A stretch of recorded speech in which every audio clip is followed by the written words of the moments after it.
Hello అండి, ఇది వచ్చేసి మనకి పటోలా శారీ థ్రెడ్ వర్క్ శారీస్ లో ఇంకో డిజైన్ ఉందని చెప్పాను కదా, అది ఇదే సూపర్ గా ఉంది. ఇది వచ్చేసి ఫ్లవర్ డిజైన్ అండి. శారీ ఫుల్ అయితే సాటిన్ బార్డర్ వస్తుంది. శారీలో మనకి అక్కడక్కడ ఇలా థ్రెడ్ వర్క్ వస్తుందండి, సీక్వెన్స్ వర్క్ తో థ్రెడ్ వర్క్ వస్తుంది. థ్రెడ్ వర్క్ అంటే కంప్యూటర్ వర్క్ వస్తుంది కదా, సేమ్ అలానే వస్తుంది. జస్ట్ 480 రూపీస్ ఫ్రీ షిప్పింగ్ అండి. డైలీ వేర్ కి అయితే సూపర్ గా ఉంటుంది. క్వాలిటీ అయితే ఎక్సలెంట్ గా ఉందండి. డైలీ వేర్ సూపర్ గా ఉంటుంది.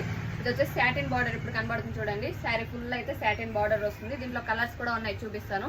Just 480 rupees free shipping. Quality అయితే ఎక్సలెంట్ గా ఉందండి, స్మూత్ గా ఉంది అండ్ డైలీ వేర్ కి అయితే సూపర్ గా ఉంటుంది. ఇది వచ్చేసి బ్లౌజ్ పీస్. ఇప్పుడు ఇలా బ్లౌజ్ పీస్ లో తెలుస్తుంది కదా, థ్రెడ్ వర్క్ సాటిన్ బార్డర్ అలా వస్తుంది. శారీ ఫుల్ అయితే జస్ట్ 480 ఫ్రీ షిప్పింగ్. దీంట్లో కలర్స్ అన్ని చాలా ఉన్నాయండి. Just 480 free shipping. ఏ కలర్ కావాలన్నా స్క్రీన్ షాట్ తీసి వాట్సాప్లో అయితే మెసేజ్ చేయండి. ఇదైతే డైలీ వరకు మనకి బాగుంటాయండి. మనకి ఎన్నిసార్లు వాష్ చేసినా కానీ క్లాత్ అయితే ఏం కాదు. ఏ కలర్ కావాలన్నా స్క్రీన్ షాట్ తీసి వాట్సాప్లో అయితే మెసేజ్ చేయండి. స్క్రీన్ మీద ఉన్న నెంబర్కి అయితే వాట్సాప్లో మెసేజ్ చేయండి.